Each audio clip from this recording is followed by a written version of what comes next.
ত্রিপুরার এক সময়ে নির্ভরযোগ্য মোবাইল নেটওয়ার্ক বিএসএনএল বর্তমানে নানাবিধ সমস্যায় জর্জরিত।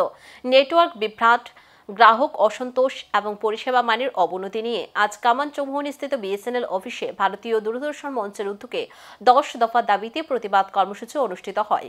আন্দোলনকারীরা অভিযোগ করেন, নেটওয়ার্ক সমস্যার দ্রুত সমাধান এবং পরিষেবার মান উন্নয়ন না হলে গ্রাহক হারানোর ঝুঁকি বাড়ছে। অফিস কর্তৃপক্ষের ভূমিকা নিয়েও তীব্র অসন্তোষ প্রকাশ করা হয়। কর্মসূচিতে বিভিন্ন স্তরে বিএসএনএল কর্মীদের সক্রিয় অংশগ্রহণ দেখা যায়। আপনার এই যে আমাদের যে ব্যাকহোল ফাইবার নেটওয়ার্ক এটা যাতে এটার কানেক্টিভিটি যাতে ঠিক থাকে, এর জন্য স্টেবল নেটওয়ার্ক থাকে, যাতে ইকুইপমেন্ট প্রোভাইড করা হয়, যাতে ইঞ্জিনিয়াররা যারা গ্রাউন্ডে কাজ করছে ওরা যাতে ঠিক করে কাজ করতে পারে, এটা এনশিওর করা। প্লাস আমাদের যে যখন বিএসএনএল ফরমেশন হয়, ডটের মানে অনেকগুলি সম্পত্তি আমাদের নিয়ে যায়, এটা যাতে ফেরত দেওয়া হয় আমাদেরকে। তারপর আমাদের রেগুলার সিএমডি এখনও হয়নি, ঠিক আছে। রেগুলার সিএমডি, রেগুলার সিজিএম যা অফিসার, টপ অফিসার, ওরা রেগুলার বেসিস যদি না থাকে বিএসএনএলে, তাহলে যে সমস্যাটা হচ্ছে এটা যাতে দূর করা হয়।